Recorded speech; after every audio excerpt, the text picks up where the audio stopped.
حضرت موسیٰ علیہ السلام اور حضرت خضر علیہ السلام کا واقعہ۔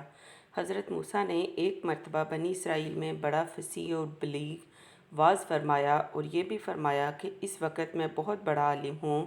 حضرت موسیٰ کا یہ فرمانا خدا کو نہ بھایا اور حضرت موسیٰ سے فرمایا، اے موسیٰ، تم سے زیادہ عالم میرا بندہ خضر ہے۔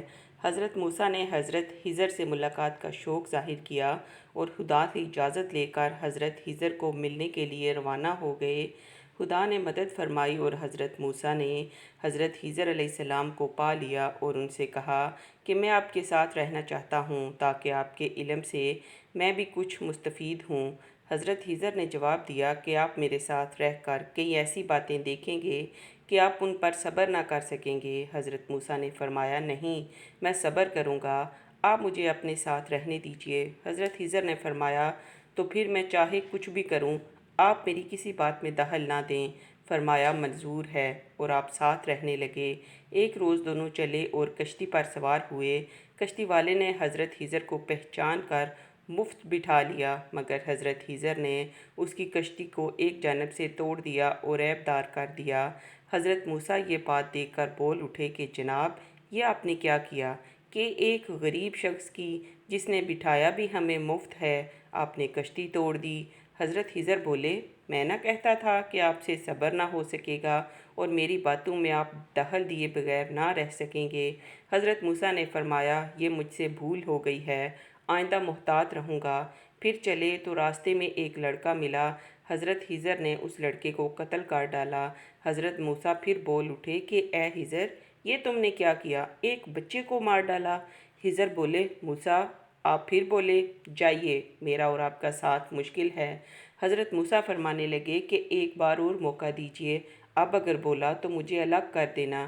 چنانچہ پھر چلے تو ایک ایسے گاؤں میں پہنچے جس گاؤں کے باشندوں نے موسیٰ اور خضر کو کھانا تک نہ پوچھا، بلکہ انہوں نے کھانا طلب فرمایا تو انہوں نے انکار کر دیا۔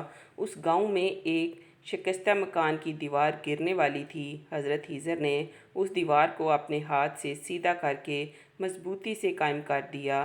حضرت موسیٰ نے دیکھا کہ یہ گاؤں والے تو اتنے بخیل ہیں کہ کھانا بھی دینے کو تیار نہیں، اور یہ خضر اس قدر شفقت پر اتر آئے ہیں کہ ان کی گرنے والی دیواریں قائم کرنے لگے ہیں۔ یہ دیکھ کر پھر بول اٹھے کہ اے خضر، اگر آپ چاہتے تو اس دیوار کے کھڑا کر دینے کی آپ ان سے اجرت بھی لے سکتے تھے، مگر آپ نے تو مفت کام کر دیا۔ حضرت خضر بولے، بس موسیٰ، اب میری اور آپ کی جدائی ہے، لیکن جدا ہونے سے پہلے ان باتوں کی حکمت بھی سنتے جائیے۔ وہ جو میں نے کشتی کو تھوڑا سا توڑ دیا تھا، اس کی حکمت یہ تھی کہ دریا کے دوسرے کنارے ایک ظالم بادشاہ تھا جو ہر ثابت کشتی زبردستی چھین لیتا تھا، مگر جس کشتی میں کوئی عیب ہوتا تھا اسے نہیں چھینتا تھا۔ کشتی والے کو اس بات کا علم نہ تھا۔ میں اگر کشتی کا کچھ حصہ نہ توڑتا تو اس غریب کی ساری کشتی چھن جاتی، اور وہ جو لڑکا میں نے مار ڈالا اس کی حکمت یہ تھی کہ اس کے ماں باپ مسلمان تھے، اور یہ لڑکا میں ڈرا کہ بڑا ہو کے کافر نکلے گا اور اس کے ماں باپ بھی اس کی محبت میں دین سے پھر جائیں گے، تو میں نے ارادہ کر لیا کہ اس کے ماں باپ کو اللہ اس سے بہتر لڑکا دے، اور اسے میں نے مار ڈالا تاکہ اس کے ماں باپ اس فتنے سے محفوظ رہیں۔